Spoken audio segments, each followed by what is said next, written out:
You probably think the weekend is just part of life. Monday comes, you work. Tuesday comes, you work again. And then, somehow, Friday arrives. 2 days later, you start over. It feels so normal that we rarely stop to ask a strange question. Who decided we should work 5 days and rest for 2? Because humans haven't always lived this way. For most of history, there was no Saturday morning to sleep in, no Sunday afternoon to relax, no guaranteed 2-day break waiting at the end of every week. The weekend had to be created, and the story of how it happened is much stranger than you might expect. To understand the weekend, we have to go back before weekends even existed. Thousands of years ago, humans already had something surprisingly familiar: a 7-day week. One of the oldest traditions behind it came from the Jewish Sabbath. Every 7th day was set aside as a day of rest. Later, Christianity developed Sunday as its principal day of worship and rest. So the idea of regularly stopping work wasn't new. But here's the important distinction. A weekly day of rest is not the same thing as a weekend. For centuries, most people didn't have 2 consecutive days off. And depending on where you lived, what religion you followed, and what kind of work you did, your schedule could look completely different. Farmers followed the seasons. Craftsmen followed their trades. And many workers simply worked whenever work was available. There was no universal Monday to Friday system waiting to be discovered. Then something changed. The Industrial Revolution. Factories began pulling enormous numbers of people into tightly controlled schedules.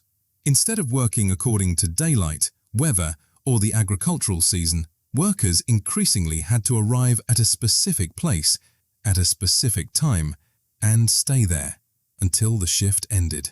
And the working week could be brutal. 6 days of work was common. Sometimes the days were extremely long. The modern idea of separating work from the rest of your life was still being invented, but workers were beginning to push back. One of the strangest examples was something called Saint Monday. In parts of Europe and Britain, workers sometimes treated Monday as an unofficial holiday. They had worked hard during the week, they had spent Sunday resting or drinking, and on Monday, they simply didn't show up. Employers hated it, but the tradition reveals something important. Workers weren't just asking for higher wages, they wanted something else. Time. Time to rest. Time with family. Time to live. And gradually, Saturday began changing too. Instead of working the entire day, some workers started getting Saturday afternoons off. This created a strange transition. Sunday was already widely recognized as a day of rest. Saturday was becoming shorter, and slowly the two began moving toward each other. But there was a problem. Not everyone rested on the same day. Jewish workers traditionally observed Saturday as the Sabbath. Christian workers traditionally observed Sunday. For some businesses, closing on only one day meant that part of their workforce couldn't work. So something unexpected happened. In some workplaces, giving workers both Saturday and Sunday off became a practical solution. Not because someone had suddenly decided the human body requires a 2-day weekend. It emerged through religion, labor pressure, business decisions, and compromise. And one American workplace would help push this idea much further. Even after companies like Ford adopted the 5-day week, the weekend still wasn't guaranteed for everyone. Workers and labor organizations continued pushing for shorter hours. Governments began stepping in, and in the United States, one of the biggest turning points came with the Fair Labor Standards Act of 1938. The law established federal rules around minimum wages and maximum working hours.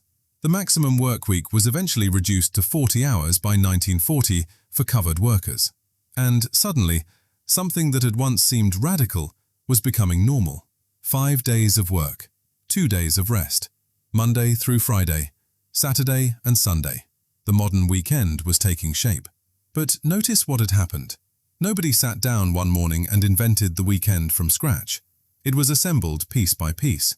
A religious tradition here, a worker protest there, a Saturday half-day, a factory experiment, a corporate decision, a labor movement, a government law, and eventually, a new cultural expectation. Once enough people had weekends, society began reorganizing around them. Sports were scheduled around them. Movies were scheduled around them. Family trips were scheduled around them. Restaurants, shopping, tourism, entertainment, even entire industries began depending on those 2 days. The weekend wasn't simply a break from society. It became part of the machinery of society. And that's why it feels so strange to imagine a world without it. But here's the really interesting part. We often talk about the weekend as if it were a natural feature of human life. It isn't. There's nothing written into biology that says Monday, Tuesday, Wednesday, Thursday, Friday, work. Saturday, Sunday, rest. That's a social arrangement. And social arrangements can change. Some people today work weekends. Some work 4-day schedules. Some work nights. Some work remotely.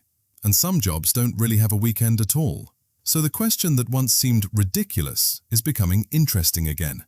If humans invented the weekend once, could we reinvent it? Think back to where we started. It's Friday. You finish work. You close your laptop. You leave the office. And suddenly, your time feels like it's yours again. You probably don't think about the factory workers who fought for shorter hours.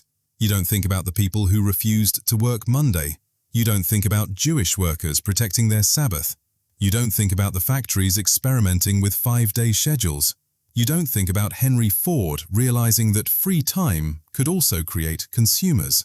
And you probably don't think about the laws that eventually turned shorter working hours into a standard. You just think, it's the weekend. But now you know something different. The weekend wasn't handed to us by nature.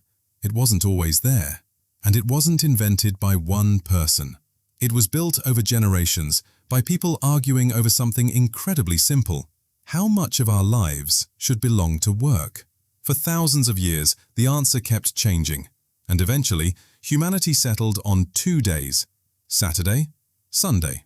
2 tiny boxes on a calendar, carrying centuries of religion, industrialization, resistance, economics, and social change. So the next time Friday arrives and you feel that little sense of freedom, remember, the weekend isn't just when work stops. It's the part of the week humanity spent centuries fighting to get back.